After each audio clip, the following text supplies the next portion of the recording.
Hello, my name is Grace Kruger, and for my final project for sociology, I will be looking at how to reduce the abortion rates of young women. I narrowed this down and defined young women as under the age of 25, since this is when the majority of abortions happen. While many deny this, abortion is an epidemic. It is the leading cause for death in America and continues to grow in support and access.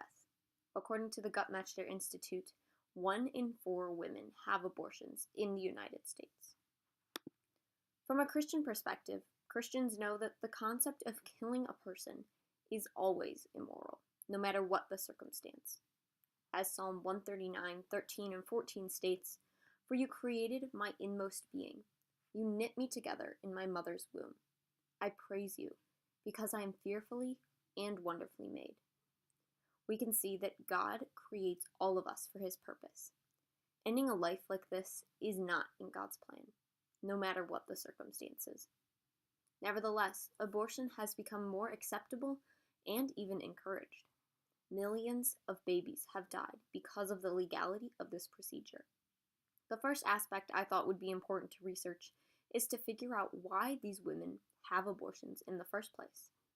Many people believe it is because of health complications and dangers to the mother, and therefore justify abortion through these reasons.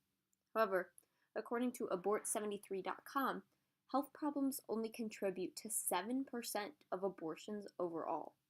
This is not a reason to justify killing of innocent children, because the majority of women choose this because they are either done having children or they are not ready for a child. While in a perfect world, it would work to simply ban abortions, this is not the society that we live in. Research shows that there would be further health complications and dangers to the mothers because they would go about having abortions illegally. Whatever the reason for having an abortion, whether a health complication or a parenting preference, Planned Parenthood has grown into a multi-billion-dollar industry.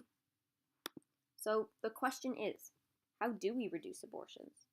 According to the Center for American Progress, there are 2 solutions. We could either make abortions less necessary or make abortions less available. However, like I said before, making abortions less available will only lead to greater health risks, so this is not a feasible solution. The only option then is to make abortions less necessary. The way we go about accomplishing this is through reducing the number of unwanted pregnancies by increased awareness of the issue and reducing sexual assaults wherever possible. But how can we do this?